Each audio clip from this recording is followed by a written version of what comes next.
The first time I got clean, I was a 26-year-old kid that only had a fucking job. It's easy. All I had to worry about once you get out of rehab is showing up to work and not using.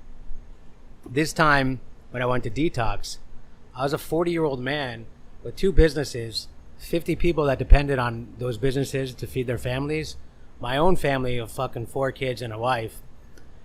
So when trying to figure out the time, like, so when I was a 26-year-old kid that got clean the first time, my time I fucking had work and I had fucking being in recovery. That's it. As a 40-year-old man with all that other stuff going on, I had to figure out work, family, recovery, fucking, you know, everything else that I had going on that goes along with work, family. Finding the time to do it all proved a lot more difficult.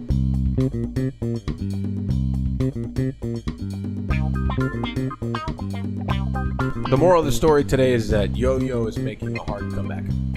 It's one of the most viral things on TikTok. Welcome to the next episode of Pancom Podcast with me, your host, Michael Beltran, and our Hall of Fame guest, one of the originals. Can we call him one of the originals? I mean, he's definitely one of the original Hall of Famers. Definitely.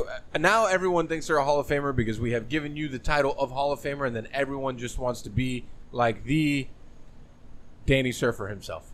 Well, if I remember last time I was here, you said mine was the most listened to one ever, even beating out Ed Reed. I mean, at that point, we had like 12 episodes. No.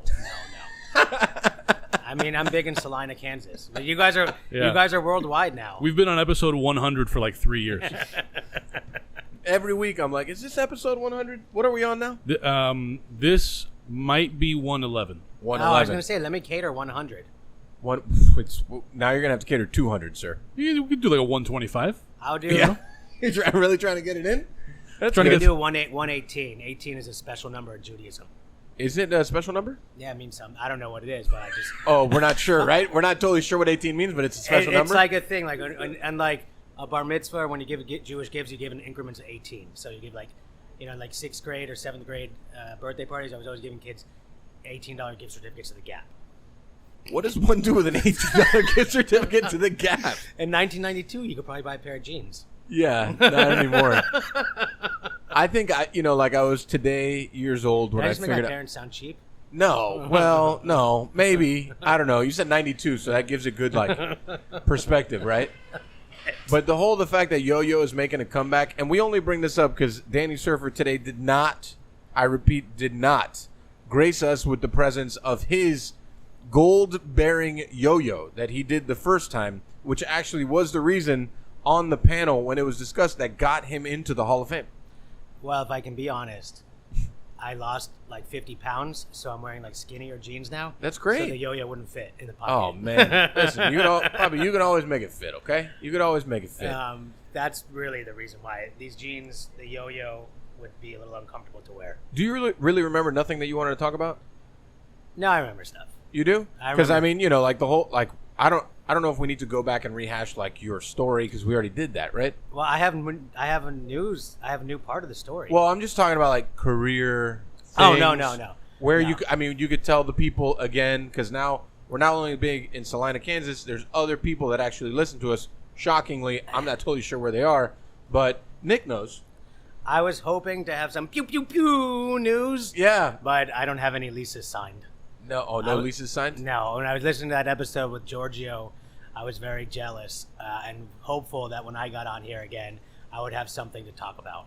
So but there are things. Pew pew pew meow. That's so. Can we keep that forever, please? Can we just? I want to always keep that. But there are things working. We have some stuff that we're working on. Yeah. And how are Mignonette and Blue Collar? They're doing well. You know, we still have a lot of good fans from before the pandemic that are supporting us, and it seems like we made some new ones. Cool. So I am very pleased with how they're doing, and we have a great team at both locations. The core, we still have the core players. Actually, everyone at Blue Collar is the same. We still have all those people. And at Mignonette, we still have a good core. Bobby, who was the executive chef and was with me for like 9 years, he left to go be a school teacher at Western High School. Good for him. He went. Yeah, he did that. I'm trying to be nice here, and you're just like, Well, it's good. It is good for him. Yeah. It's good for him. good for him. It was good not great. for him. It's good for him. It's not great Fuck. for us. Jeez. I'm happy for him. He's getting to have like a much more predictable lifestyle, which is what he was looking for. And I still see him all the time. We still play tennis all the time. Dennis So was many good. slights in that one statement. It's not a slight. I love That Bobby. was a Bobby slight. knows I love. Bobby knows I love. I him. know. And listen, Bobby, when he did the ramen pop-up, that shit was good. That was good. Bobby's very talented. That's why I was very sad to see. Yeah. You know, but he's very happy. He's at a good place. He got to go to grad night a couple weeks ago as a chaperone. Like, actually go as like as a chaperone. As a grad chaperone. night. You remember grad night? Yeah, it's like when you go to Disney, right? I think they did Universal. I never got to go to grad night because I opted to go to debate nationals instead. Right, because you're the great debater. Because I never lost to Columbus in You know, debate ever. okay, let's drive it in. We never lost to Columbus. I'm sorry. And I had a bunch of Lord's groupies. Can I say that? You had Lourdes groupies? Isn't that like your sister school? Yeah. Yeah. So you had Lourdes groupies. What is a debate team groupie? Like, what do they do? Like, do they Well, cheer this you is like- on? this Like, is what like- are they cheerleaders? Like, what's happening? They are in awe of Your intelligence.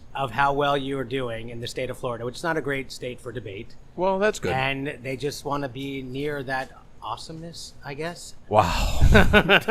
This podcast is really started on the right foot.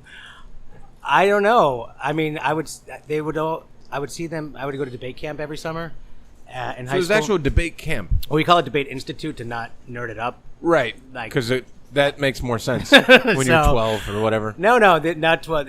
I mean, if I was 12, it would be less embarrassing looking back now, but I was like 17, 18, and 19. Yeah, that's pretty embarrassing. But the so there was Debate Institute, which was Debate a camp. Institute at University of Michigan 1 year, at University of Vermont 1 year, and at Emory 1 year. This is incredible. I never got into that? No. Oh, Michigan, I spent 7 weeks my summer going into senior year of high school at Debate Institute, fucking 8 hours a day in the Michigan Law Library and library just doing research. Yeah. Sounds And invigorating. it was like I'm invigorated. one of the best. I had to apply to get into that group, and it was hard to get in. That looks good. I just had that salad was amazing. Nice. What'd you call it? It's the Miami Farmer. It was so good. Yeah. Miami Farmer salad. Can at the end, can Ariette be on my list of recommendations, or is that Sure. I mean, listen, that yours? I totally support that. I'm not going to say no to that. I feel I got to come back for a nice date night with my wife here.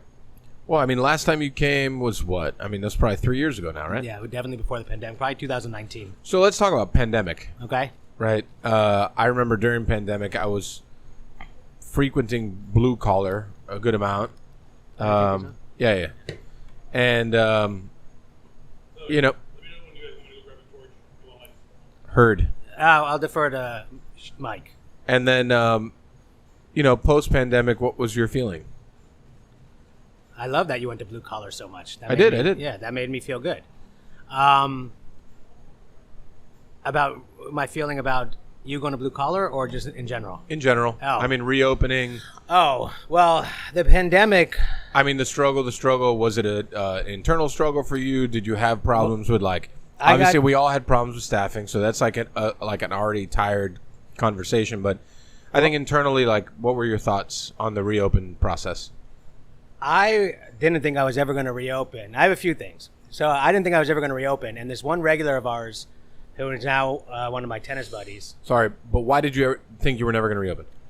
I didn't know if restaurants would still be a thing ever. So when we shut down, it was so scary. Don't you remember, like, how scary that was? No one would go out. Yeah, I mean, the days of crying I did by myself. Yes, I Yeah, remember. like the streets were empty. Like I didn't know if, how, or when we would ever be able to open. And first of all, when you know what it's like. I mean, we do things a little differently now, but back then we had such a small cushion of like finance that like being closed for that week or 10 days or 2 weeks, whatever it was, I didn't have any money to get reopened again.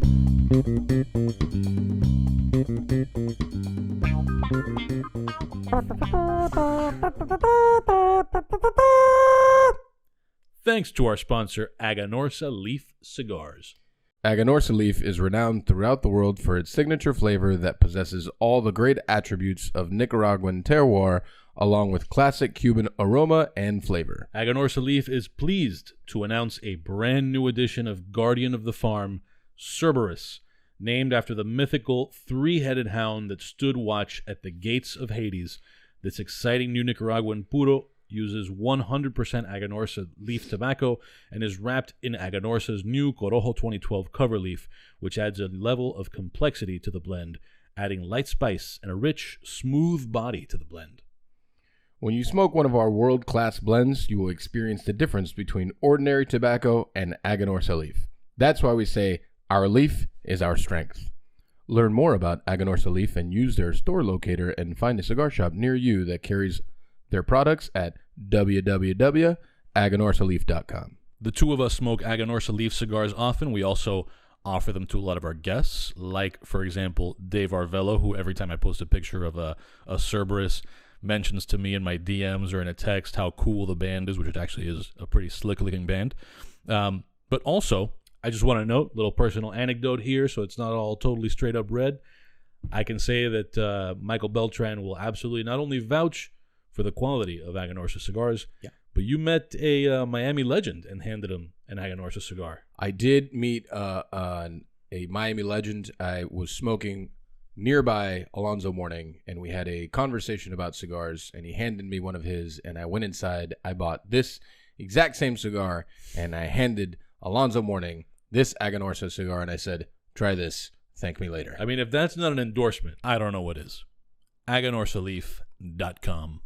Thanks to our sponsor, The Barrel. This is a barrel-style cooker you've heard a good amount about on the podcast. I was able to use it a ton in my yard and loved it. It is a unique design, a conversation piece, and most importantly, at least to me, an easy-to-use cooker with loads of capacity for ribs, chicharrón, chicken, cheese, fish, burgers, and that is just a list of the stuff that I was cooking all at once in a cooker not much wider than I am, although I'm pretty wide these days. Mike, not long ago, we took some time during a podcast to cook with The Barrel in the garden behind Ariette, so tell listeners about all of that while I roll some footage of the cook for the video people. Very intrigued by the design and how the actual chicken was going to come out. I would have loved to actually cook more than one thing in there, but the chicken came out delicious. It was very quick too. And we only didn't cook more because it was just the two of us at that point. Right. So anyways, I think about it too, like the home cook that's going to cook this, and maybe they have 4 people at a table, maybe they have 6. Like, you could cook a good amount of things, because we also cooked some veg on there on the top grill, and then we cooked the chicken underneath it. You know, the vegetables were delicious, and they cooked incredibly fast, and the chicken itself was delicious. We used a whole green circle bird, truss tied, and just hung that thing, and it was really, really good times. Get all of the information that you need, and of course, buy your own barrel at barrelthebbq.com, barrelthebbq.com, and use promo code PANCON10, that's PANCON10, for $100 off. $100 of your order when you buy the barrel. $100. $100. You know, I saw a barrel. The kids call it a C-note. I saw the barrel at a place the other day. Oh, yeah, that's right. You sent me a picture. Yeah, and I was telling everyone around it that was looking at it, I said, don't buy it here. Buy it online. Don't be a dummy. And hit PANCON10, and you're going to save yourself $100. They said, what? I said, yeah, do it. And they were don't like, be a sucker. And then the kid just ran out. Oh, man. He just ran straight out of the store. Peeled out in his car. Yeah, straight to, Yeah. He was on it. BarrelTheBBQ.com. Promo code PANCON10 for $100 off. C-note. Introducing the newest line from Jura State Cigars. 20 Acre Farm is a complex, refined, and medium body cigar with a super oaky and cedary notes accompanied by a whisper of white pepper and a bright hint of citrus. Built at La Gran Fabrica, Drew Estate in Nicaragua, using a velvety, and I mean velvety, Ecuadorian Connecticut shade grown wrapper. Under that wrapper is a sun-grown Habano binder and a filler blend of Nicaraguan tobaccos from Esteli and Jalapa in perfect balance with the opulent and majestic Florida sun-grown leaf. Florida sun-grown is also the name of the farm where that tobacco is lovingly grown and harvested by Jeff Borshowitz, who's the guy you see in this video playing behind us, on his pristine 20-acre plot of land near the central Florida town of Claremont. I have actually been to that farm along with plenty of other cigar tobacco farms in Mexico, Central America, and the Dominican Republic. And what Jeff, who by the way is a very nice guy, there's actually a cigar box signed by Jeff hanging on my wall. What Jeff is doing there is super legit. So it's always cool to see products like his, which is the only premium cigar tobacco grown in Florida, in products from a company like Drew Estate. Plus, 20 Acre Farm being a Drew Estate product means it's the creation of master blender and Pan Con podcast guest Willie Herrera. Support our guests and sponsors. Get it online. Ask your local cigar shop about 20 Acre Farm by Drew Estate. Learn more about Drew Estate and use their store locator to find a cigar shop near you that carries their products at drewestate.com. That's right. I'm probably going to smoke one of those right now. What are we waiting for?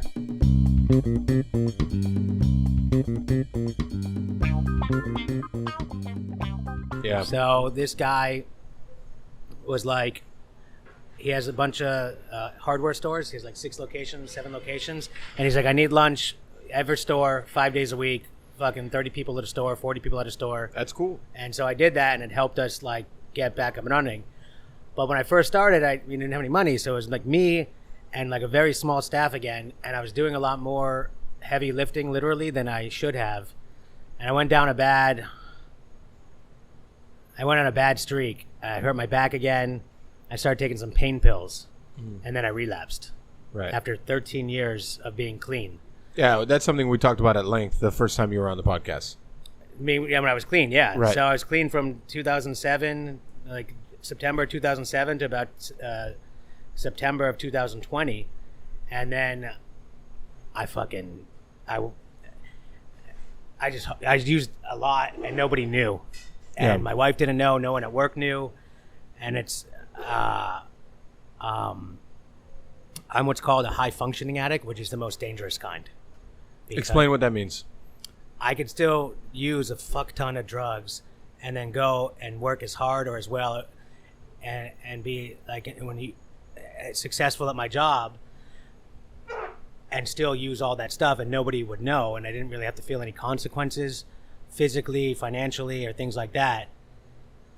Versus non-functioning, like if you're not if you're like an addict and you're not functioning, you're low functioning, you're living under a bridge, it's easy to be like, I'm living under a bridge. I should probably fucking do something about my life. Right. But when like I have 2 restaurants that are humming along and I'm doing okay, it's hard to. Because I was already in the recovery before, I knew what I was doing was wrong. I just didn't care. Right. So I relapsed hard for September, October, November, December, January, February, March, till about April 1st. And March 29th, I went back to detox. And I spent a week in detox.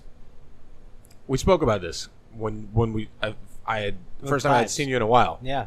Yeah, and you told me, and it was like a little striking for me because like I just saw you, and you just told me, and I'm like, okay. Well, because I had a lot of shame and embarrassment because I've been so open about my recovery, so I didn't really want it out there and like just everyone know that like I wasn't clean anymore. Right. So I felt that it took a long time to get out of my own head. Luckily, I just celebrated a year again. April 1st was Amazing. 1 year clean again. Thank you. But like when I feel like I was, wore that on my sleeve hard in the restaurant community, in my personal life, in any kind of way I could like be a champion for recovery, I was. And then to fucking be lying to so many people about using for as long as I was, and then to actually feel that just, even though I shouldn't have, the shame of a relapse, I just wasn't really broadcasting it. Yeah, I mean, you can correct me if I'm wrong, but it's like, human nature and human life, like shit happens. It's all how you react to them. Whether it takes you 5 minutes or 5 months, still the bounce back is really the most important point of the whole thing. Well, that goes, to the pandemic. You asked me, eventually, I was scared that restaurants were going to be a thing. I didn't know what I would do. And eventually, things were going fine, but I was still scared because September 2020, we still didn't know. We still kept getting closed down here. We reopened. So I just got a case of what we call as the fuck-its and was just like, fuck it. Right. Life is what life is. Yeah, I don't fucking care. I'm going to fucking use this shit and really I'm gonna use this shit. Maybe I'll die, and I didn't care. I was doing some serious shit that I could have died. Like I had, what I was doing. One of my best friends from high school and college, he actually overdosed and died 6 years ago from. Wow. I was very lucky not to. So you're doing more than one thing. It was pills. I was doing oxys and Percocets. Yeah. And Feel goods. they only feel good until they doesn't. Like eventually, Until they go away. It just becomes a job. Right. Like you got to get back there. I would leave my dealer's house with like a bottle of each, and the only thing I was thinking about was when can I come back and get more. Right. So that's what I mean. It becomes a job. You're just trying to avoid like withdrawals and all that kind of shit. So what's the like? I mean, I could imagine getting clean one time is hard enough, right? This is much harder. Right, getting clean the second time, like, you know, if you could. Yeah. Let me light up. Let me. Yeah, apropos, sure. We need a light torch. up a cigar on that. Producer, we need a torch. And a cutter. I don't know. No, he cut it. No, You didn't cut it, Nick? He didn't cut it. Oh, cutter. There you go. Ooh. Yeah, fancy. That's I Nick. like You know that. it's fancy. Well, it says Cohiba. I thought you don't like that brand. Isn't Me? that a Cuban brand? I don't. You gotta ask Nick. It says. Yeah, that's Cohiba. I thought you're not down with that. Nick, he's saying that you are supporting communist Cohiba there. Yeah, I thought you guys don't roll like that. What communist Cohiba? The cutter says the cutter. Cohiba. That is the Dominican-made Cohiba brand. I knew it. Are you being serious? Or Yeah. No, okay. It's not one parent company? No, it's a lot like the trademark disputes with Havana Club. Same Okay. deal. All right, so that's the good one. Yeah. Okay. So anyways. we had a conversation about that earlier. There you go. You know how to do it. Jesus Christ. You don't got to open up all the way. Fuck me. Really gonna, don't burn your eyelashes, right?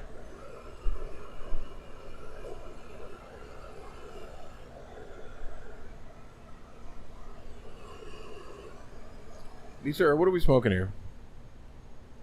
That is Drew Estate 20-acre farm. Drew Estate. Good stuff by Drew Estate, Wait. 20-acre farm. Did I leave the plastic on? No. Oh, shit. I think you did. You A left the little bit. plastic on. These Oh, are actually fuck. like pretty complicated. Yeah, it's got like another.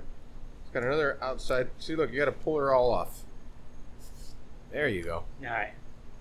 You're back. Great. Mhm. All right. So Oh, man. All right. The first time I got clean, I was a 26-year-old kid that only had a fucking job. It's easy.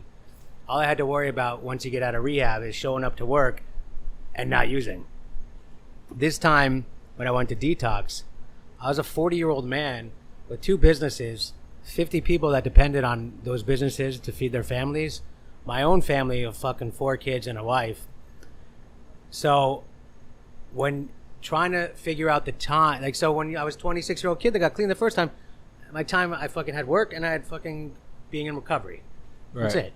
As a 40-year-old man with all that other stuff going on, I had to figure out work, family, recovery, fucking, everything else that I had going on that goes along with work, family. Finding the time to do it all proved a lot more difficult. And and also the first time I wasn't coming off opiates, and that shit was harder too. Like this time, like the withdrawals and like getting out of my system, that was a lot more difficult than the first time, which was just like Xanax, alcohol, and cocaine. So this was harder than Xanax, alcohol, and cocaine. Might also be because I was 40 instead of 26. Right. So everything the is body, harder at 40. Yeah, the body reacts. So, and I still struggle now, a year later, with balancing all that time. Like, and when I first got out of detox this time, at 40, had like no staff, so I had to like live at the live at the restaurant again. But I wanted to go to my meetings, and like the meetings I like to go to were at night. But I had to live at the restaurant, so then I had to go to different meetings in the morning. But I liked the night ones a little better, so I had to eat a lot of humble pie and learn that I can't always do what I want to get what I like, which is a big part of recovery anyway. Right. So the beginning recovery process felt like what? This time, Yeah. It's okay. So when you're using that amount of opiates for as long as I was, When you say that amount, like what's the amount? A good amount. Got it. like, yeah, like a fuck ton. Fuck ton A hurt. fuck ton. Like, I would wake up in the middle of the night and pop more. As soon as I woke up, I would fucking eat them. I would eat them all day, like lots of them all day. Yeah. So when you're doing that for as long as I was, you're just like turning off all your feelings, all your emotions, all your senses, right? So then when you go to detox and you get like a little bit of time away from the opiates, your whole body and fucking brain are just like pew pew pew pew. There it is. Just fucking everything is firing. It's like imagine being blind for like 6 months and then having sight again. Well, But instead of just your eyes, it's your whole fucking body. correct me if I'm wrong. You're like reinvigorating a bunch of senses that have been numbed for 5, 6, 7 months. Not just senses, feelings. Well, yeah, I mean, like Everything. all these like things within yourself that you've just kind of put to rest. Yeah. That you've just shut up and just like put on hold and muted for 7 months. They're like it's not like, it's like your alarm clock going off on full blast. It's not like slowly turning the volume up. Like, in the restaurant, as the night goes on, it gets darker outside and the restaurant fills up more. You lower the lights more and more and you raise the music more and more. Yeah. It's not a gradual thing like that. It's like, pew, it just goes. And figuring that out, like, my emotions were all over the place. Yeah. I was crying one second. I was like elated, happy the next second. I was so grateful to be clean. I was pissed off to be clean. I didn't know what to feel or what I wanted to do. What in the time that you were using, nobody Nobody knew. knew. Nobody could tell. When I told both restaurants before I went to detox, I was like, "Look, guys, I've been fucking up the past 7 months. I'm gonna go back to detox, and you guys are gonna have to just figure this shit out for like the next 7 to 10 days while I'm over there." And they were like, "What are you talking about? What do you mean?" Right. And when I told my wife and the rest of my family, they were like, "What? Why would you do that? Why would you not tell us?" So, and the answer to that is because I told them, but if I tell you I'm using a bunch, like if I would have said to you, like, we're friendly enough, we're friends. Yeah. If I would have been like, "Mike, I went off the deep end, I started using opiates," you might have been like, "Well, why don't you go get some help?" Right? Maybe. Yeah.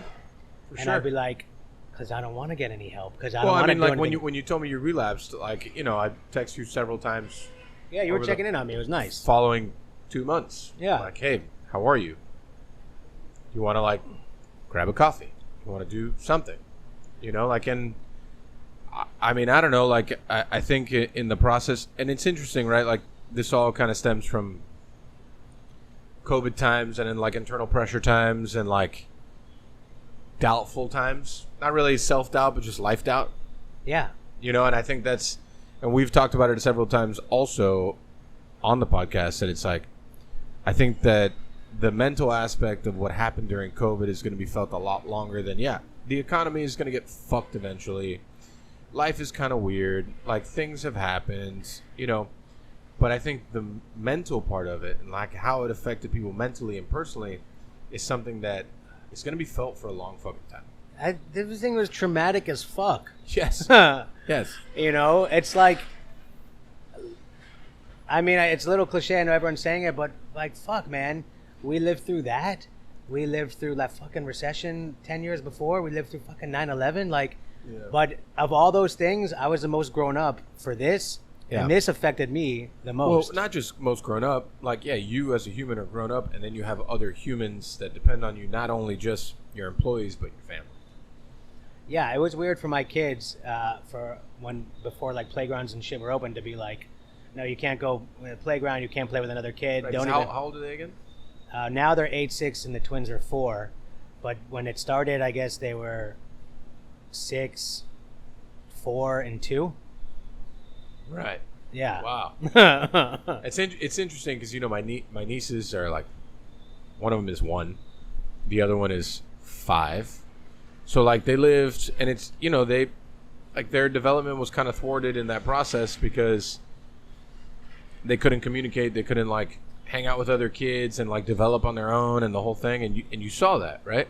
Yeah, I mean, in that regard, I guess we're lucky that we have 4 kids because we were in the house Right. together and they had fucking Each other. each other to play with. Right, that But makes sense. it's like even when was it like I guess October or November of 21 when schools opened again and the kids could go. This is fucking a lot of anxiety. Like, Yeah. I don't want this like the kid. I don't want the kid getting sick. I don't want him bringing it back to me. I don't want to bring it back to the restaurants and our guests. Like it's like a never-ending. Can I just ash anywhere? Of course. Okay. Just such a chain of who that could affect. So Well, how are you feeling now? I feel good. You look good. Thank you. Lost 50 pounds. Lost 50 pounds. At one point it was like 60. Maybe it's now like 45. Maybe after the meal you just had 2 small dishes. No, I don't feel bad about that. And Okay. like, I feel good now. Even though I was doing that bad shit, I did manage to like lose weight the real way. Like I was eating healthy and I was exercising a lot. So during the pandemic, I started playing a fuck ton of tennis. Like I played tennis as a little kid. But during the pandemic, I played like every Did you day. drop yo-yos so you could take on tennis? Is that what happened? I have probably played a lot more tennis than I have yo-yoed in the past couple It's years. shocking because like the first I should've brought a podcast racket. you were just so like, right? Remember? No, Nick's not even with us. I'm here. What's up? Yeah, no. The first podcast, it was like you were so excited to show us the yo-yoing. Is that a word? Yo-yoing? I mean, you're asking the wrong guy. The that a expert word? is I think so. I to think yo-yo. yo-yo. I don't know. I don't know. Maybe you would just say like to yo-yo, or I yo-yo. I don't know if you had the ing. I've always thought it was interesting that you refer to it as like that you yo-yo. I yo-yo. I yo-yo. I just love that term. I yo-yo. I have been like fucking around with them a little bit now that we have some like new staff and everything. I got to show them all. You know, I Yeah, yo-yo. the skills. I'm You like, got to show them the skills. I like to just break one out and they're like, "What the fuck are you doing?" And I'm like, "I yo-yo." Deal with it. How do you because of your past and like the things that you've been through and the things that you've learned, do you talk about that with your staff? Yeah, I'm very open about my recovery. You know, I do it just so people can get to know me better, and also just in case there's anyone, you know, on the staff that has an issue like I have, feel like they could come to me. Yeah. I mean, do you feel like they're open about it? I think a better no one question- really likes talking about that. For sure, but I mean, I think the better question is if you see like a problem on the horizon for an employee with as much as you have going on, do you approach it? I kind of, but I'm very subtle. Like, For sure, roundaboutly. It's more like, look, you know my situation. I'm in recovery. You know, if you ever wanted to talk about anything like that, cool. This is the last I'll like bring up about it. I won't bug you. If Right. you ever feel like learning more about what I do for whatever reason, because you're interested in it or for whatever, I'm more than happy to share about it with you. Have you had people respond to that? No, No, huh? no. It's tough. So, but it's fine, you know. Either we don't have any problems, or I have a bunch of high functionings like me. Yeah, you ever feel like I'm not asking these questions because like for myself, like how I think about it, but like when you see someone go down that path and you have maybe tried to like throw a line out there, maybe try to reel them in or whatever, and then they go down that path, do you ever feel like you failed? No. Tell me why. Same reason why I didn't tell anyone that I would relapse until I was ready to get help. Until the person themselves wants to get help or do something about it, it's all for nothing. Yeah. You know, I mean, like, it has to come from like yourself. the person. Yeah. You can't stay clean. You can't stay clean for your family. You can't stay clean for your business. You have to stay clean for you. In the process, like of the using process, were there ever points, because you're high functioning, right, that you feel like you have let yourself or other people down? Of course, that's why I use so much every fucking day, Right. every minute of every day. That's all I felt like. Right. If they only knew, and then the only way to shut that up is by popping more pills. Does it help you cope with it? That feeling. It doesn't helps help you you cope cope. with things. It just turns it off Right. temporarily until the thing runs off, and then I have to pick up more. So Right. that's why it's like such a cycle. Because you feel like shit because you feel like you let everyone down, and then that makes you feel like shit even more. And the only way to stop feeling like shit or to shut off those feelings is to take more, or Thank to you. like do the right thing and like get help and maybe get some therapy, like address your feelings, do the right thing so you don't keep doing that. It's tough. It's hard. It's worse after having so much clean time. It's worse because like the cognitive dissonance I felt every time I fucking put one of those things in my mouth was ridiculous because I knew better. I'd Right. been to the other side, and so like that also added to why I had to take extra because I had to shut that up too. Which just makes it even rougher. Yeah, it's just a lot of like fucking just trying to get your brain to shut the fuck up Right. and just let me do what I want to do. And I look at it too, though, a lot of wasted time that I could have been practicing yo-yo. Yeah, you Not could even have kidding. been yo-yoing. You could have been working on the watch collection. Yeah, I could have been like, I could be a lot better at yo-yo. But I wasn't collecting watches until we went to lunch that day, and you were like talking about your cars. And I was like, yeah, it's been a while since I started. Well, first of all, and I'd like to say this, that the only reason why I have gotten into the car game so heavy, right? Well, I mean, I love them very much. But on our first podcast, however many years ago it was, you were like, you need a fucking... You asked me, like, what do you do for fun? I'm like, yeah, I work out. I'm like, well, that's not fucking fun. I mean, I think it's fun, but like... It's not a hobby. It could be fun and Right, enjoyable. okay, this is exactly what you told me the first fucking time. I get it. What I'm saying is... I'm consistent. Yeah, you are consistent. Is that, like, I needed a hobby. I needed something. And it's funny because I was talking to the wife of another car guy, a good friend of mine. His name's Albert. And she was like, Al's like a old school gearhead. He works on ACs, like, really great dude. And she was like, he really needed this community and this, like, hobby. And I was like, I feel that. I understand that. And for me, it's like a opportunity to just like be challenged by something that's not like my day-to-day challenge. And I love that. Feels good. I mean, I love it. I mean, they're also like, it's a rolling cool investment, right? Like, cars are a lot of fun and they break down all the time, but whatever, it's part of the culture. But, a lot of it stems from like that one conversation I had with you. I'm like, what is my hobby? I don't really have one. Don't you feel better that you do? You have an outlet. I 100% feel better that I do. I love them. I love the culture. I love talking about them. I love like the fact that it exits me from like my day-to-day grind. It's like it's great. But I want to go back to the self-conversation point that you just said. Self-talk? Yeah, self-talk. Self-talk is tough. I like my whole existence is self-talk, whether it's in the kitchen or when it comes to using or like, playing a lot of tennis now. Like tennis is so full of self-talk. Well, you're by yourself, right? Yeah, you're like, even professionally, like when you play tennis, those guys are on an island. Yeah. They're not even allowed to have coaching. You can't talk to your coach. You're not allowed to have coaching? There's no coaching during tennis match. No shit. You're literally there on an island by yourself, full of your self-talk, when whatever you're saying is what's going to give you the mental edge or not. Wow. I didn't know that there was no coaching. No, I mean, you have coaches, but not during play. Like you can't like under switch over when you're changing sides in the court. You can't like get a little pep talk or like go to his fucking Totally on an left island. corner. Yeah. Wow, it's worse than being a pitcher. Yeah, pitcher, you go to the dugout, you can talk to the coach. Right. Yeah. Interesting. Yeah, I mean, I've learned that in the last like year, like post COVID, I don't know, it's been a year plus, I guess, right?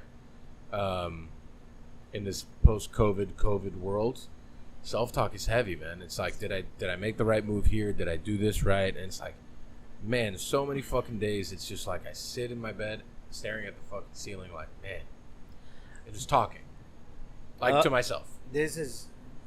I try the best I can to fill it with positive self-talk.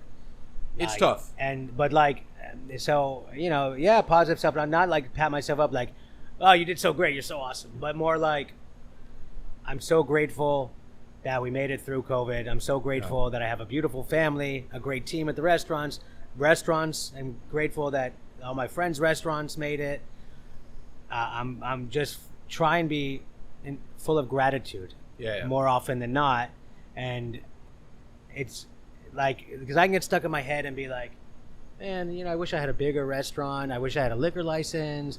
You know, I wish I had like a bigger staff. I wish I had a nicer car. I wish whatever. But, and like that I can easily focus on all the things I think I deserve and don't have. Or I can fucking be like grateful, like, of everything I do have and all the opportunities I have with my family, with my restaurants. Like, you know, fucking 10 years ago when I started Blue Collar, I never would imagine I could take a fucking Wednesday night off and sit at a friend's restaurant where he has the night off too, or at least not working the line at the time, smoking a cigar, doing a podcast. Right. That would be like absurd. So like, I could think, yeah, like, you know what? There's a fucking like $100,000 AP watch I would like to get, which that would be nice. But I'm like, you know what? Sitting here with Mike and Nick, smoking a cigar, hanging out, is also really nice. And I'm grateful to have that opportunity. And I'm just as happy doing that. I think like the self-talk for me, it's never like I wish I had. I think where I'd pull myself out is like I'm super blessed, right? You know, like there's amazing things that have happened. I'm very fortunate. Have amazing people. It's like it's always the decisions that you make along the way. Like, maybe I should have done that differently. Maybe I should do this. Maybe I should think about this differently. And it's like a lot of self-conversation that's like hindsight is 20/20. And then it's coming like this at the end of it, you're like, well, you already made the call. You made the right call. You made the best call you could at the time you could have made it with the information and abilities you had. Right. Hindsight is 20/20 always. Yeah. You know? And it's like, maybe if I would have done this differently, if I would have done that. And, you know, I think as like the situations grow in our profession, you're responsible for so much more that maybe you may not touch every day. You know, and I feel like that's where self-talk comes for me. You know? So like it's kind of similar, right? Like what do I use to quiet the demons? Yeah, you know, like I drink, you know, definitely not as much as I used to, but I drink, you know, and it mutes things. It maybe slows down a conversation that would be more prevalent. You know what I mean? And so I understand that, not to that extent, but I definitely do understand it. My self-talk against me is like, I see like people I know posting all the time, like from their restaurant kitchens all the time. And I'm like, fuck, man, maybe I should be doing that more. It's like, so when I'm at home with my kids and my wife and it's like a Friday or Saturday night, I'm not at the restaurant, I'm like, fuck, I feel so guilty. I should be at the restaurant. And when I'm at the fucking restaurant Friday or Saturday night or whatever, I'm like, fuck, I feel so guilty. I should be home with my fucking wife and kids. Yeah. So, or like, you know, I see some fucking amazing dish that you created. I'm like, fuck, I could never come up with something like amazing like that. Like, by the way, that farmer salad, the Miami farmer salad, was one of the best things I've eaten in a very long time, if not ever. That was ridiculous. That salad, like, you know me, I normally like to shit on super food fancy shit, and that salad looked like that, and I thought I was gonna like just be polite and tell you how much I liked it, but that salad, even though it looked amazing and looked like so pretty, I didn't want to eat it, but it delivered on taste. Yeah, that was a lot of my problems with stuff that looks like that is it doesn't deliver on the taste. It looks like amazing, but lots of times it doesn't taste as amazing as it looks. That delivered. Well, what I love about like that whole, and that's amazing to hear because today's actually the first day that salad's on the menu.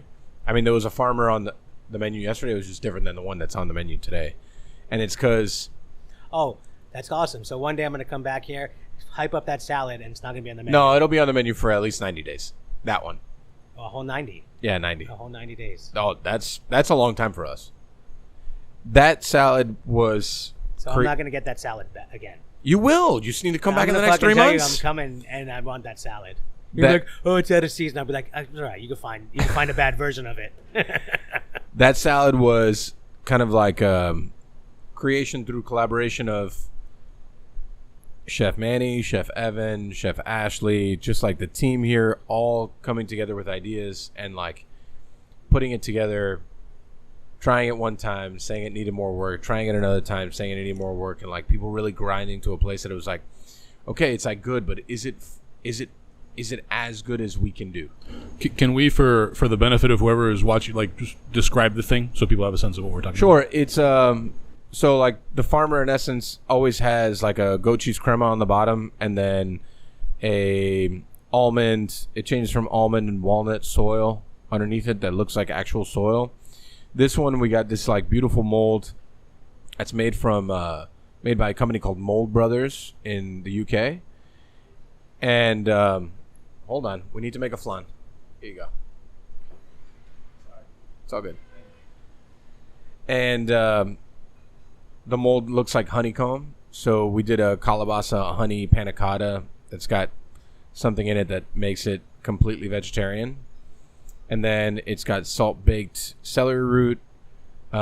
It's got compressed calabasa, whole calabasa, and then patty pan squash that's dressed in a light honey vinaigrette, more acidic than honey forward. And then a couple of local greens, and then it's finished with like small segments of grapefruit to bring like the tartness, just to like round it all out. There was definitely a couple What? greens, like literally A couple, yeah. two. Yeah. Yeah, and then it's got these beautiful tuiles. Those tuiles are amazing. Is that Devin's work? No, Those are amazing. that was Chef Evan also. Yeah, that whole salad. I cannot say enough good things about that salad, honestly. Yeah. And I love that. It's like it shows like the growth and nurturing of like really good, hardworking talent, which is something that I think Ariette is completely about. You know, that kid has worked so hard to put food in front of me that he would like to put on the menu, and it's been turned down so many times. In the last like 3 weeks, he's put up 2 dishes that ended up on the menu, and that's beautiful. That's amazing. Shows hard work, which is like really, I think the goal, right? I remember the first time I had a dish on the menu at Chef Allen's. That feeling. Oh man, it's a good feeling the first time. That is just. Now where we're at, we take it for granted. I think I know for sure. I take it for granted having a menu I can put whatever on whenever, and I let it not be as exciting as it should be. Yeah. If I could, it'd be amazing to be able to reconnect with that kind of joy of what it's like to put something new on the menu. That's why I did this private dinner at these people's house the other day. I really liked that. It was like I didn't do anything we normally do, and I did like super fancy, not like that salad fancy, but it was like very fancy for me with the whole plating. I poured fucking consomme tableside into each plate. Like I did like this beautiful lobster consomme, these South African lobster dumplings in like a beautiful bowl that I bought just for this. Fucking micro chives and like Calabrian chili oil. I used tweezers and everything. You use tweezers? I got myself a pair of gold tweezers. I'm getting into tweezers. I got a fancy apron now too. Wow. I just got it like yesterday, and I just figured out how to put it on like today. I still swear off the tweezers, but yeah. No, bullshit. That style was not plated with tweezers. I didn't plate it with tweezers. All right, but that shape was definitely plated. The warmth of your hands cannot keep certain things so delicate. Was what I'm learning. Where you need the tweezer. Sure. That thing is plated with tweezers, isn't it? Otherwise, somebody has some beautiful little baby hands that remain cold because it doesn't fuck up the 2 little greens that were on there. We keep little baby hands in the freezer at all times to plate salads here. All right, and it's nice when you practice a dish and you see it in your head, and then you finally plate it in front of the person. It comes out the way you imagine it in your head. Yeah. And when you're working, like for us, we use the same menu for a long time. You lose that a little bit. We don't change the menu as frequently as you do. So I don't get to like feel that joy as much. Why don't you change the menu more frequently? The like diplomatic answer or the real answer? I want to know the real answer. I'm lazy. You think so? It's a combination of lazy and like self-talk. It's not good enough. I'm not going to make it good enough. Well, I mean, like, for instance, like, when I was behind the stick here, we changed the menu, like, every 2 weeks. Right? Like, it was intense. And it was probably not the smartest thing. And I think, like, again, hindsight is 20/20. It wasn't the smartest thing because there was no way I could train my front of the house to really talk about or execute enough in a good way. How can you really extend the knowledge you need to extend to a Something's front on the menu for 2 weeks. Right. And look, you learned you can't, and you don't do that anymore. Right. And that's why I don't quite do that anymore. I also, like, I can't blame them or I can't tell them, like, you need to change your menu every 2 weeks. I mean, when I was like really on the line all the time, we probably change it like every 3 months, every 4 months. I actually, since I got out of detox this time, a lot of the menu was different. All the entrees were different. I redid all those. My partner, when I was in detox, said something interesting to me that it stuck with me and sticks with me all the time. He's like, you got to figure out why you fell in love with this and do that again. Because there was a while where I wasn't really in love with it anymore. And what made you not love it? I don't think we talk about that on air. Okay, got it. I think you know. I mean, I don't know, like the things that make me fall out of love ever is the structure and the non-romance part, which is like business, right? Like business. Yeah, that's part of it. The non-romantic parts of it. You know, like those are the parts, like the functional parts. Like you have to act as the pillar so the business can succeed, which is not sexy. It's not romantic. A large part of it is that, and just like the frustration with just like the struggles of what a restaurant is. Like, fucking this piece of equipment broke down. This person didn't show up. Fucking the vendor shorted us on this. The vendor came late. All of those things.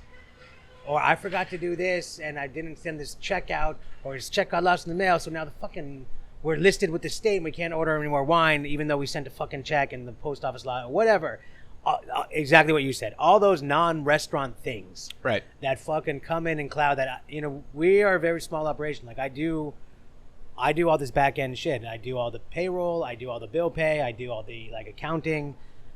So can I hide behind that as my answer of why I don't change the menu as much? Because I have to do all that back end shit too? I mean, that's totally fine because that's real life shit. All right, I'm going to add that to my answer Got as well. it. Added. Yeah, I'm adding that. So I'm going to rescind lazy. And I'm rescinding lazy and going with, like, I have to do all this other back end shit. So my time gets a little limited. Sure. So yeah, exactly what you said. Like working in a restaurant, fucking producing food, expediting, working with a great team of people, and you're humming and it's fucking awesome and you're all laughing and you're having a good time and food is flying out of the kitchen. It looks good. It tastes good. People are like beyond happy. You can hear the roar of the dining room and they're like enjoying themselves. There's people laughing over here. There's people falling in love over there. That's awesome. Fucking love that. That's romance. That's romance. Right. But like fucking going home at like 11 o'clock and having to process the payroll by like midnight, that's not romantic. No, I know. So trust me, I know. That made me fall in love. So Ryan challenged me. He's like, go fall in love with the restaurant again. And like, you could do whatever you want with these restaurants, because we didn't know if restaurants would still be a thing ever again. So he's like, do whatever you want. Fucking if it fails, who cares? Restaurants probably won't exist anyway. So, and then I just started like fucking around with flavors again and like getting in different pieces of fish and fucking around with I those. remember I went for that. Oh, you yeah. told me. Yeah. Yeah. I think you had the striped bass. Yeah. Yeah, we got sea beans on there. That's fancy as fuck. And at the time we had salsify, but the salsify was coming in too inconsistent to keep fresh. I do love salsify. I love salsify. I love having a new cook who never dealt with salsify before. And like, what are these twigs? Peel it and not let him use gloves. Oh man, You get that rust on your hands for days. It's always nice to mess with new cooks. Or like, that salsify and stinging nettles are my favorite things to have new cooks. I mean, but do you even think stinging nettles are good? They taste like fucking sweet spinach. I don't even think that they're fucking good. Like, I don't understand. Yeah. Stinging nettles are good. I think a better question is, are fiddlehead ferns really good? I'm sorry. You're right. It's fiddlehead ferns that I have a problem with. Yeah, you're right. It's fiddlehead ferns. Yeah, I just don't even understand. Like, they don't even taste like anything. They look like snails. They taste like dirt. And they have the texture of a raw Brussels sprout. Like, winner. What a winning dish. You know, like, I think the days that, like, I obviously there's days of, like, self-doubt. And there's days like, fuck, man, like, this shit sucks. So many, not to use, like, a boxing term, but, like, it's a bob and weave consistently all the fucking time between all the shit that gets thrown at you on a daily basis. Like, yeah, even at the level that we're at, a piece of equipment goes down, like something happens, shit, like just anything, right? I can stand in that dining room when it's like full, and I feel full. Yeah, I feel full. I feel full of like just enjoyment and like this is why we did this. And then on top of that, to see a stable of like really hardworking, mature, caring young cooks from CDC down, just like really care so much about like a thing that I created a long time ago, way before 6 years ago. And like they love it as much as I do. Maybe not quite as much, but they do love it. You know, give them time. Yeah, I mean, and that's okay. Like just the fact that they care, even a little bit, to me means the world. So to stand in there and to feel that, I'm like, okay, like there's like it's a thing that I say all the time, and actually it's funny because like Vetri put it in one of his books that he's like, when he eats a good piece of food, like a good dish, he feels like he wants to like let out like a little yell. And there's certain moments in restaurants that I feel like full in my shoulders and in my chest, like it feels special. You know, it feels like real. I feel that salad about that salad. I eat out a lot, and I rarely feel, not that I'm some big harbinger of taste or anything, I never just take this with a grain of salt, but when I go out and I unexpectedly taste something that looks amazing and that tastes way better than I was expecting it to, that I feel like exactly how you're saying. It's like it re-inspires me. It makes me believe in the romance again of restaurants. Yeah, you know, like it makes me believe that the romance and not the business. So I won't say like the full skinny, but like so we just took over a new restaurant, right? And the chef that I put there, also a Pancom Podcast Hall of Famer, I'll add, and we'll at a later date we'll talk about it more. But we're working on this real weird, interesting dish, right? Like he wanted to do this what he called Yaki Man, which was like a play on like New Orleans version of like gumbo flavors and a ramen.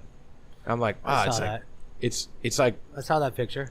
It's weird, but like I'm super into it, right? And I was like, well, let's grill oxtail super hard, give it like smoky flavors, and like put it in there, and let's make the broth, and let's put like dashi in it and all this stuff, and it was cool. So like yesterday I was telling you earlier, like my middle week is always like super long days, like 9 a.m. all the way till like 1. And it was like middle of the day, and I was like, it's on my schedule. I'll be there at X time, and we're going to put together this dish and like the whole thing. And like, I love this dude. He's like a brother to me. And it's great to see him like cooking again. He took some time away from cooking. Someone I know? I don't know if you know him, but he's a great person to know. Okay. And yeah. I can wait. I don't. And He's still on even though he's not there? Yeah. And we're putting it all together and all this stuff, and then played it. Looked super dope. How'd it come out? Because it looked super dope. It was fucking delicious. Yeah? And that looked really good. And I'm like, and we're putting it together. We're plating it. I'm like, you feel good? You think it looks good? I'm like, he's like, yeah, I think it looks great, whatever. And we go and we sit outside and we start eating it. And I'm like, fuck, man. Like, what do you think? And he's like, he's just eating it. And I'm like, thanks. This feels, like I felt it. Like it was like really, really, really delicious, Like, no matter what, it may not make total sense with the space. It may not make sense with, like, the menu that we currently have or whatever. But it didn't really matter because it was delicious and it was something that we thought of together. And it was a great idea. It was executed super well. And it just, like, it was dope. And I love that. And then, actually, from there, I went directly over here and we tried that salad for the first time. And we tried a Wellington that we're putting together for the first time. And Chef Manny is doing a guava tartare, which is also pretty fucking special. And it was like, man, I just like all the bullshit, all the stuff. I'll deal with all that stuff so we can keep doing shit like this every single fucking day. That is romantic sounding. Yeah. And I love it. When we talk about it on the podcast like this, and we're not, and like the day is pretty much over, it's easy to say. Yeah. And then tomorrow, when you fucking wake up to fucking 20 emails and 500 text messages about all the reasons that take away from that. Yeah, but I think... But, yeah. Like, I mean, yeah and no.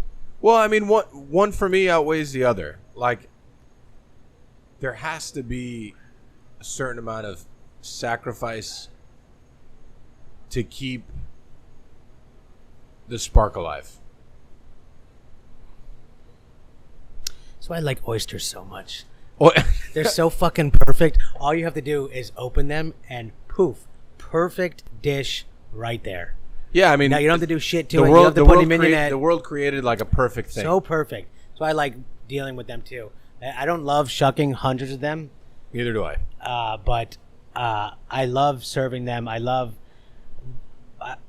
really like working with oysters a lot lately. I've been reinvigorated with that very easily. We've been getting some really good ones since the pandemic or since I got out of detox, and I've been enjoying that quite a bit. I think sourcing is also a huge passion too, right? Oh yeah, oysters are about to be fucked Are they? hard. Yeah, so like it takes 2 years for an oyster to get to size to sell. A lot of these guys on the East Coast, 2 years ago when no one knew if restaurants were going to be a thing, a lot of them did not get planted.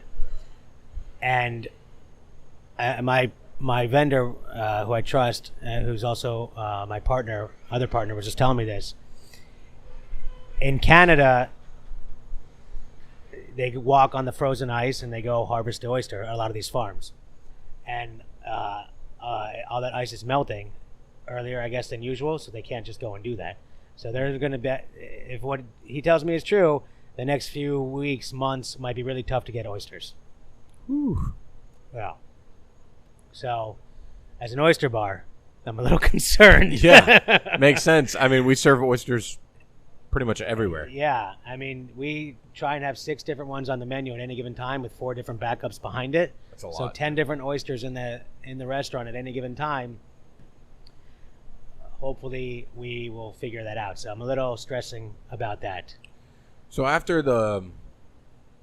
how long have you been clean now? Oh wait, what is today? The 20th? Yes. Oh yeah, that's why I wanted to do it today. 420. I wanted to be the 420. anti-420. I'm fucking clean.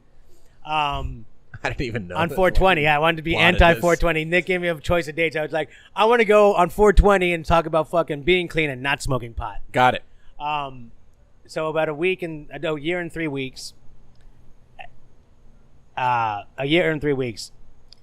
I forgot to mention, I don't want to be too mean, but have you thought about, on the self-talk, if you kept your hair out of braids more, maybe you wouldn't have such negative self-talk? Negative. All right, I would checking. I would never think that Just because checking, because you have a nice head of hair. I do. I love my You head have of a hair. beautiful I think, head of hair. I think at my age, I'm still crushing the hair game. Doing very well. Crushing it, like. Doing very well. So, like, I'm balding and thinning like a mofo. I think you look great, man. Oh, thank you. But I think the hair actually looks like a little more full than it did before. It's thinning though. So, like me, it's like, why why are you would laughing you? so much, man? Why would you? Wait, hold on. I wonder why this fuck face is laughing so much. There's a 1,000% chance that I take all of this hair talk and make it its own clip. Okay, that's totally fine. I mean, I think your hair looks great. Thank you. I Yeah. appreciate that. It's not as nice as yours, but so that my problem with the braids is I love, I love by the way, part of why I'm laughing is that all of this came directly from you trying to ask a serious question about sobriety. Hold on, there are other important issues to bring. And like when you braid it, you could see like your scalp, and like guys like me that are thinning and balding were like, "Fuck, don't look at my scalp. Let me comb it over and shit." And you're like there with this beautiful head of hair, just flaunting it. Look at all this scalp I got. Yeah, I love that. Well, listen, I've been braiding my hair since I was 15.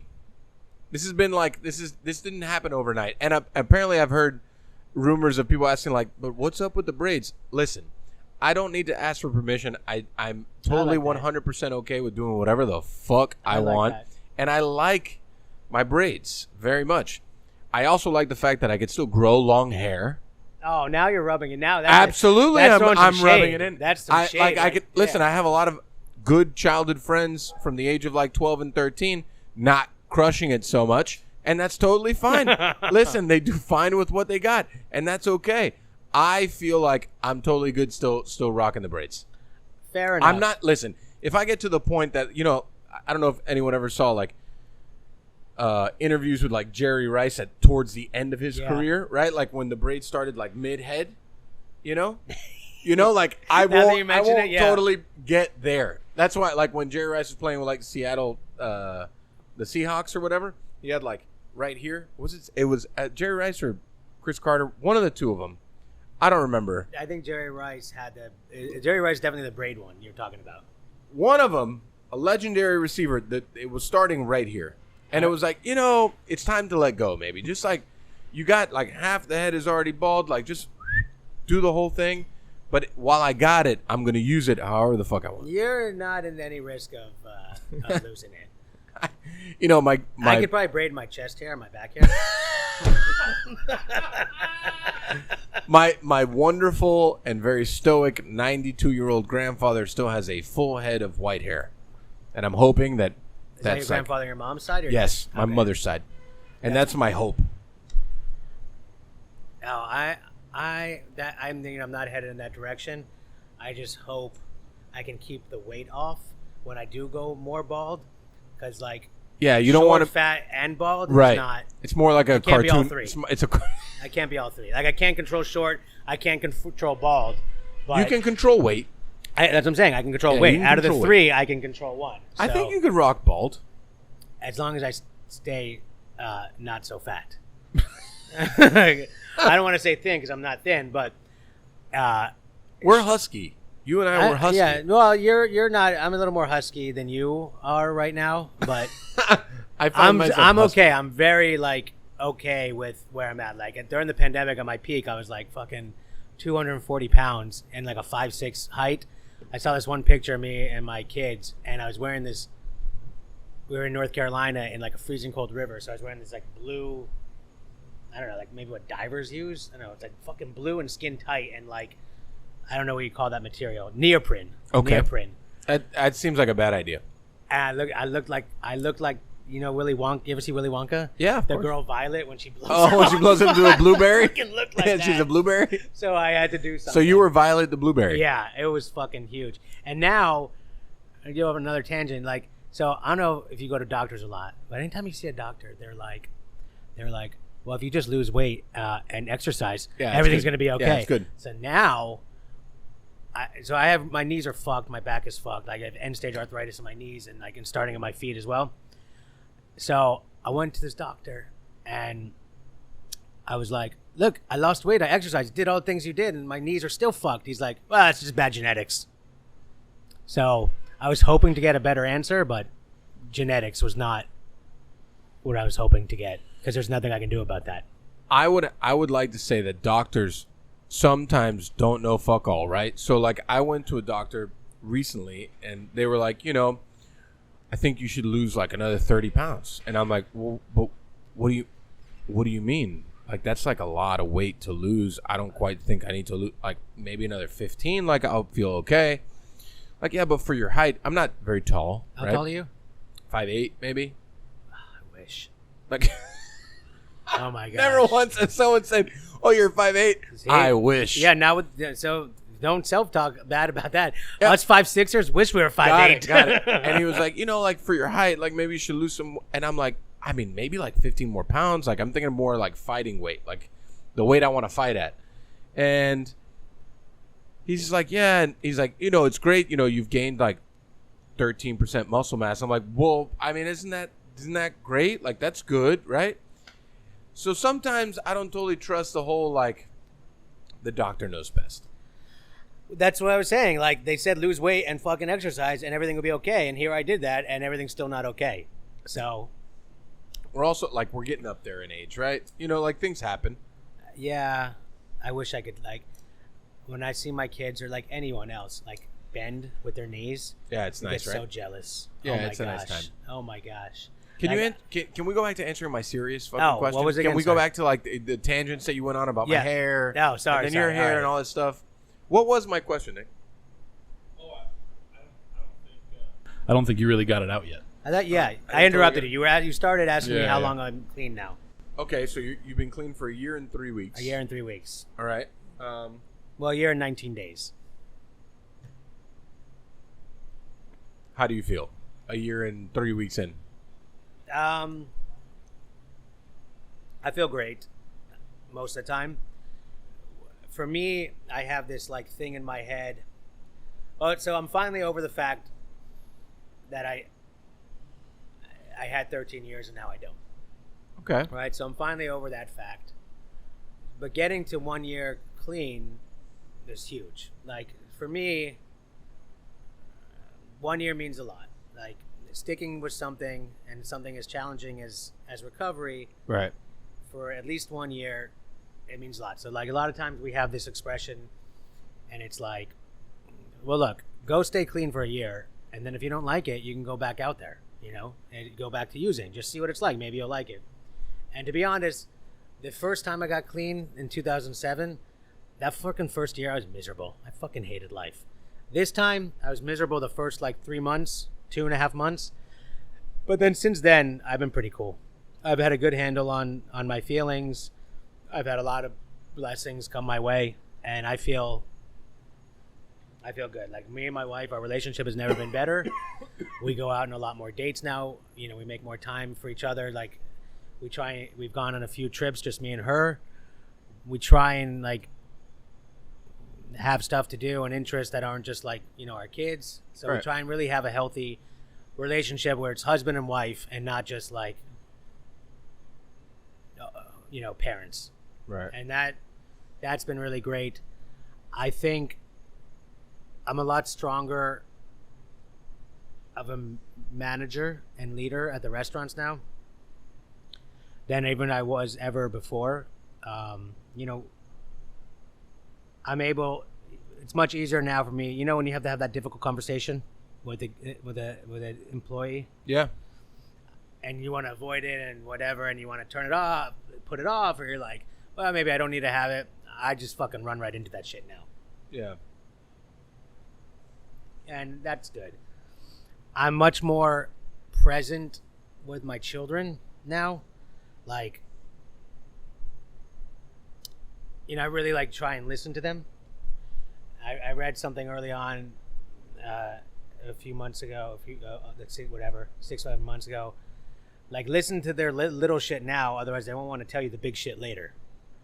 So, I try and really Well, they're at that age that they're starting to communicate a lot. Mm-hmm. I just learned because my niece at 5, she's it's full conversation. Yeah, but exactly. When they're so little, they fucking talk so much and talk about fucking everything that you're just okay, they're talking a lot about nothing right now. Right. But you got to pay attention to the nothing because they fucking see everything.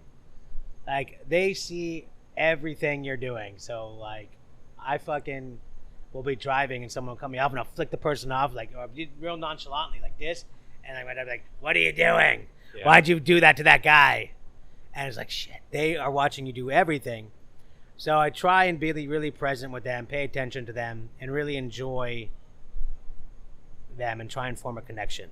So I'm much closer with them. So yeah, the past year has been, after the first 3 months, the past 9 months have been amazing. I'm closer with my wife, I'm closer with my children, I'm a much better manager. I think I'm a better friend as well. So You were always a good friend. Thank you. So I think I think overall, I don't want my misery refunded when it comes to being clean. Sure. I'm gonna stick I'm gonna stick with it for the time being. Like now, I still go to a lot of meetings. I try and do some service for my program and all the good things. It's good. Yeah. So what's the plan for now? The next? I mean, you have 2 humming restaurants. Yeah. We have 2, we have 3 irons in the fire. 4 irons in the fire. 2 of them are realistic. 2 of them really might bear fruit. Ooh, I love irons in the fire. Yeah, 2 of them might. Well, get to 40, you can start saying shit like that. 2 of them might start bearing fruit, hopefully within a year, and the other 2 are less realistic. But like I said, I was hoping before when I first knew I was going to come on here, I was working on a pizza thing, and I thought I was going to be able to break the news of our pizza shop here, like a New York slice style place. But those plans have changed, and we're working on something else. And I can't really say it's not concrete enough to say what it is. So Don't. Just like the world needs to know that Danny Serfer is working we're working on some stuff on a new hot iron. It's probably much closer to Blue Collar and Vinaigrette than it is to Mignonette. Cool. Something new. I still rock my Vinaigrette hat all the time. Thank you. It's one of the coolest hats I have. Thank you. I rock mine too. When I'm at Mignonette expediting, I'm like a race car driver. I wear a vinaigrette hat and a blue collar chef coat. If Pennzoil wants to put, their thing on the back, I'll allow it. Yeah, I mean, the vinaigrette concept in total, I really enjoyed. I really loved it. I thought that it was super dope. So me too. That was starting to actually do okay. And then the pandemic, a lot of our business with that was corporate catering for all these office buildings that nobody ended up being in because of the pandemic. And a lot of them still aren't there. Yeah, so that would have been the most challenging thing to keep going. For sure. So, we winding down? Was that where we're headed? Seems like it. Nicholas. I mean, I'll leave it to the captain. Captain how of the do ship over I here. become a sponsor? How can I get Blue Collar and Mignonette talked about as a sponsor for the program? That's ads at dademac.com. Yeah, that'll be that's a conversation for off air. We're gonna sidebar that conversation we'll sidebar for that. ads and But stuff like that. I would like that. I hear their commercials sometimes. How are the commercials? Long. You're not wrong. They're long. They're long. I listen to a lot of podcasts. Yours seem long. Yeah, we need to control ourselves Do we need to control ourselves? a little bit. No, When you come over to record the Liberated podcast, we're going to record a couple of ads and we'll do it in a more disciplined. They're long. Oh, This is in great case feedback. you ever noticed, I stopped being a Patreon because Here we go. when the pandemic happened and I didn't know if I was going to ever make money again, Right. I stopped it then. That I mean, But I could have started picking it back up. But you don't need to explain yourself. all right. I love that. I don't want you to think that I was fuck those guys. No, we will accept All Patreon dollars. Yeah, if you prefer not to come back in, what we can do is tell people that they'll get exclusive photos of your braided chest hair. You want me to lift up my shirt? Is that on? Oh shit! Look at that. There it Ours is. and chest hair. This is a Panko podcast first, ladies and gentlemen. Definitely sober. I just flashed Mike my chest. Yeah. And the world. And And the world. 22 if it that listen don't to feel this. bad though, because I was also a Patreon of yoyotricks.com, That's right. and I stopped with them as Oh, well man. because Yeah. of the pandemic. Patreon's an interesting place. So yeah, if we want to get into the wind downs, Danny of all people knows the drill as a listener and former guest, but we'll start with our parting recommendations. You can recommend anything that you think people should I got a few. read, watch, and as many as you want. Okay. So if you get them ready, we'll start with you. Let me start with that fucking salad at Ariette. You gotta go get Cheers it. for that. Like shit. That was I like where this is going. that was amazing. Like I The just got back farmer. from Philly and ate a whole bunch of cheesesteaks and hoagies, which are like my thing. And that salad was the most enjoyable thing I've eaten probably since I got clean, actually. Again, Wow. That was amazing. I'm gonna remember that salad and be pissed when I come back and it's not on the menu. Just come back within the next 90 days. Second, I haven't seen them for fucking ever, but it was like, but these On shoes, that Swiss company On, I don't know if you know. Spelled O-N? O-N, but it's like written weird, so it's like hard to see that it's On. Well, we'll Just take your shoe off. That's perfect. There it is. See how it's written all weird? Doesn't look. Oh, I thought it was that's On Air ones, right? It's On. It's a Swiss company, and they're fucking ridiculously awesome. Yeah, That's awesome house. Ads at DADEMag.com. Yeah. It's called, this particular brand model is like they're called their Cloud or something, and literally I get why. It Look feels how good like you're your ad walking could on be. a cloud. Yeah, I am on my second pair of Allbirds. Allbirds? And Oh, not happy with it, honestly. check out On. They're also one of my favorite tennis players, Roger Federer. He's like a partner in the company, and he's Swiss. I trust him with shoes. Yeah, and also, I do collect watches, which I didn't get to go into too much, but a lot of the watches I like are Swiss. So, All right. but On shoes, I cannot recommend them. Like, my wife just got a pair, Ryan got a pair, I got a pair. I want to get pairs for the kids, except them too cheap. They're great. So going also with the watch thing, there's this guy I watch on YouTube. I fucking watch a lot of YouTube, like dumb shit on YouTube. From Same. Like roller coaster point of view videos to like stuff about watches to like kids playing Minecraft, because my kids like have flooded my like algorithm with that. There's this guy Nico Leonard, and he's like owns this watch store in the UK somewhere called Pride and Pinion, and he's fucking hilarious. He's kind of like a big chubby guy with like a Scottish accent, and he like will rate celebrities' watch collections, and that's where he's the one who talks about Casio being god tier. So he is hysterical. I would check him out. Casio, if you're watching, that's ads at Ads Dade at Mag. He puts Mag, he like just ranks so you all know. watches, and he puts like god tier, like amazing or class, I would buy, meh, blah blah blah blah, trash, and then underneath trash is Hublot, which No shit. I'll be on. Yeah. Hublot is Yeah. it's not a good watch. No, it's bullshit. I don't We're know gonna- shit about watches. No. I just wear Casios. No. Well, We'll, Casio, he has Rolex and Casio as god tier, and then underneath that he has like Patek Philippe, AP, Vacheron, Casio. He puts up there, and Casio are amazing watches. Me But and my does wife he just have put like G-Shocks. Casio up there, like Uh-uh. to be? He means it, because he's like about like quality and reliability a lot of time, and not just like fashion or flash. I've had 3 watches in my professional career, and they've all been Casios. I have a dope G-Shock I rock when I'm really banging out of the line. Like, Yeah. I like a G-Shock. My wife has a nice pink one. I respect on the Casio hard.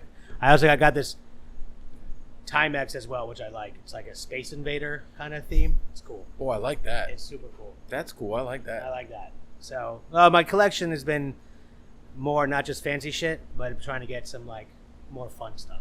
Yeah, hardcore. Yeah, Hardcore. hardcore. Then there's this. You guys on Facebook ever? Yeah. Mhm. Facebook You know what that Marketplace is? looking at cars. Yeah. They have this thing now called Reels, and Oh, I yeah. think they just rip it from like TikTok or like Instagram stories. I'm not really sure. I don't know how it works. But there's this one guy in there that I find is really funny.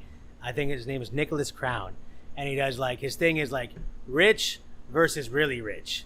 And it's hilarious. It's like, so like, it shows like how a rich guy is kind of like a jerk. And like really rich, they're like cool. And like, I guess once they have like FU money or whatever, they're just, so he'll like show the same person trying to do the same thing. Like one is like ordering fish at a fish market, and the really rich guy's a total asshole to the fishmonger, or the rich guy's a total asshole to the fishmonger, and the really rich guy is like super cool, and like the benefits that being super cool and nice bear to people. So that is cool. And then I'm gonna go ahead and recommend something that I don't know if it's gonna offend Mike or not. Cool. Love that. And it's a shout out to my best friend and business partner, Ryan. I'm going to go ahead and recommend the whole county of Broward. What would that offend me? Because Ryan lives there now. He bought a home in Hollywood, and I hang out there. He's got an amazing pool. I hang out in Hollywood. There is some nice places to eat there. I mean, I've been going to Tarts forever, like since it was in my mom's stomach. for great wings. But we found some other things. We found some like random fucking rotisserie chicken and fried rice place on the side of the road of the name I forget. But Broward as a whole, I've always been kind of into, but I'm really feeling Broward a lot lately in terms of dining. They have Sprouts over there, which is like Fresh Market but good, for a grocery store. They have some nice little things going on in Broward. So I'm going to go ahead and recommend. Why would that offend me? Because you're like so hardcore Miami. Miami against the world, bro. I mean, that's true. Yeah, Miami against the world. So, I mean, it doesn't. we had to give Broward their own area code because we didn't want them part of 305 anymore. Listen, I think Broward does really nice work. In what? I'm not sure. Aren't a lot of your like car meetups? There's a big classic car thing in Broward. In Broward, Hollywood, Davie, yeah. A lot of them go on up there. So those are my. That's the only reason why I hang out up there is because like there's car cruises up there. And if I gotta recommend Macchialina always. They're like the way I guess like Nico feels about Casio. I'm gonna put like Macchialina up there. Like Macchialina from Miami, especially on the beach, it's fucking amazing. So reliable, so good, so nice. And Mike, Parolo, I like very much. Like I like you. I can't agree anymore. Yeah. So Macchialina is I believe a South Florida staple.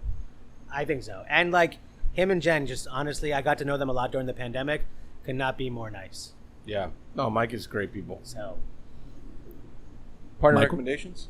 You want to go first? Or? No, you go first. So I'm going to recommend a new song by a rapper I have recommended maybe twice now.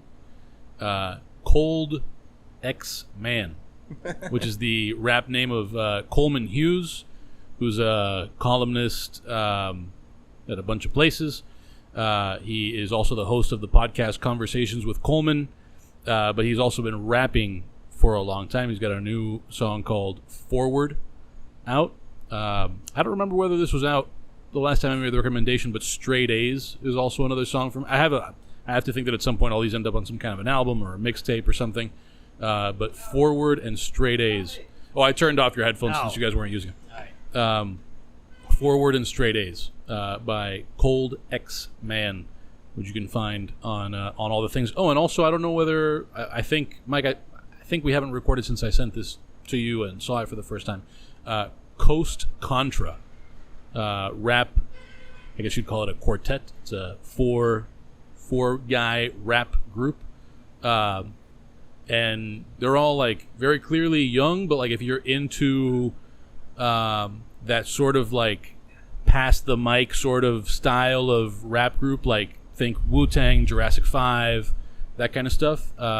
Very much like in that vein. They went viral recently with a freestyle over the beat, and I forget whose song this was originally, but for this the beat for Never, and it's incredible. It's super worthwhile. So Coast Contra, if you're a fan of that like ensemble early 2000s 90s rap type group.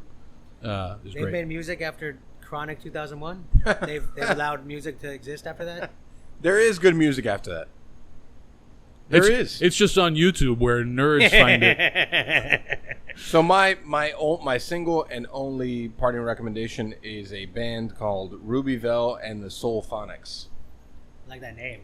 Yeah, it was introduced to me by a friend, another car community human, and I started diving in super deep, and it's like really pretty special. Really good vibe. Like the music is my style, so it's like that old school kind of like soul, big voice with a lot of horns and stuff behind it. That would be my parting recommendation for today. Very good. Shameless plugs. Shameless plugs. Tell everybody where they can find you and your stuff. Come and visit us at Blue Collar on 67th and Biscayne in Miami. All the social stuff is Blue Collar Miami, bluecollarmiami.com or bcrmiami.com. Call or come visit us at Mignonette, mignonetmiami.com, or on the social media stuff, it's Mignonette MIA. We're operating at a very high level right now, which I'm very proud of. And then if anybody's listening to this and wants any help in the recovery or struggling with any kind of addiction, feel free to email me through any of those restaurants' websites. It goes right to my phone, and I will get back to you. Just quick, this is almost shameless plug / a question that occurred to me while you guys were talking about all that. But now that we're talking about music and somebody usually is recommending TV shows or movies, is there like a book or a movie or anything in the world? Because it's an experience that's alien to me, and I'm wondering whether you've seen something that at least came close to reflecting your experience. Oh, I'll do a nerding out book since I've been playing so much tennis.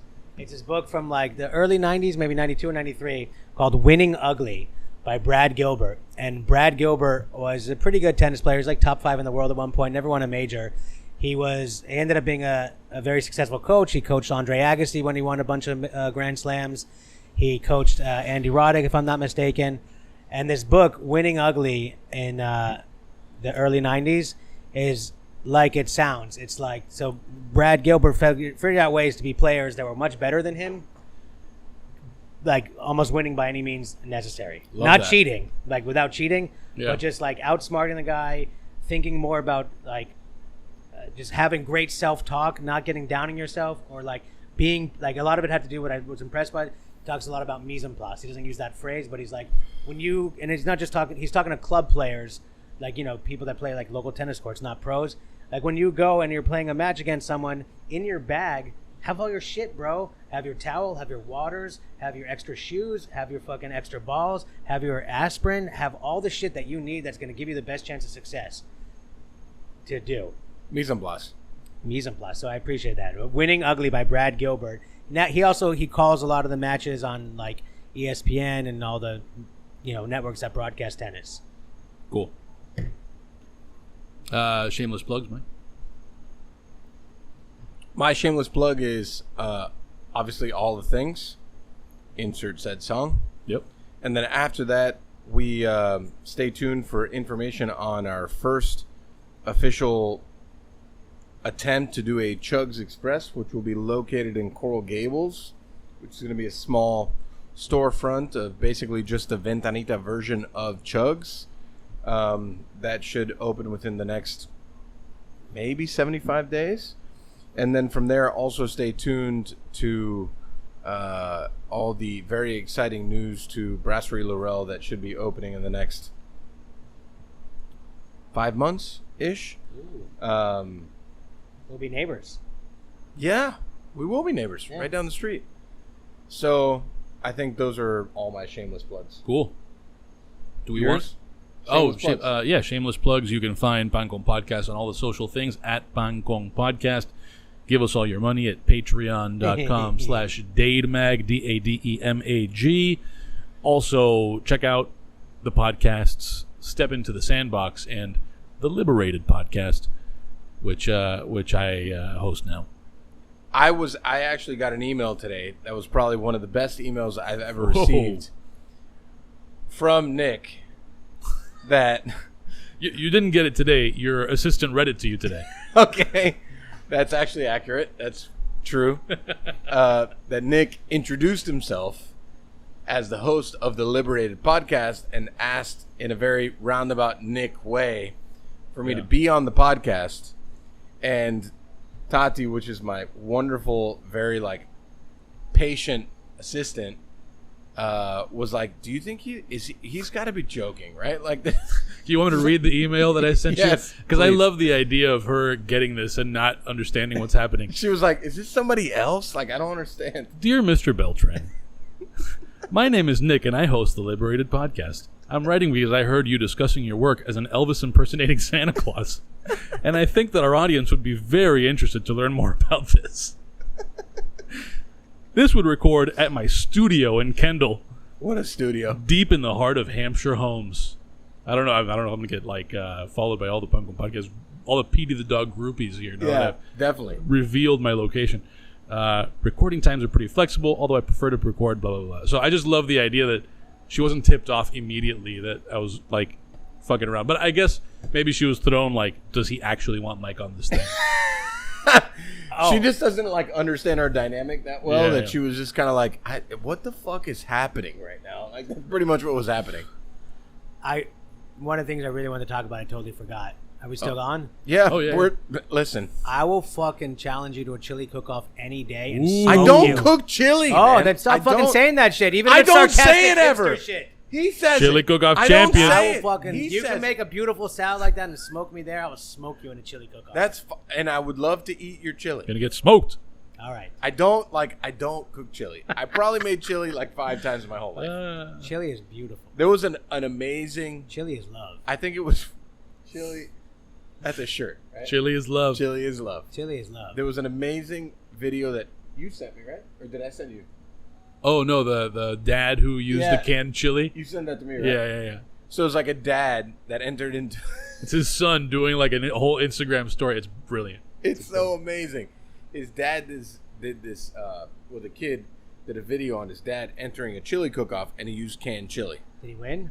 He won. And it ends with him with like a 4-foot trophy. Yeah, it was like a 4-foot trophy, and then like the dad's like opening the trunk, like hiding all the cans of chili, like in the corner. It's like fucking amazing, That's awesome. dude. It was like I that would be the chili cook-off champion. I would be. I'm a member of some dumb group on Facebook called like the Fellowship of the Line Cook, and somebody posted something on there, a picture. I fucking meant to send it to you. My phone was on the fritz, and that's why I got a new one. I almost fucking didn't make it here today because of it.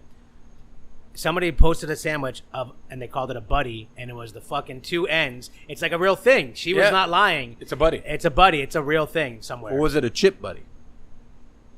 Chip?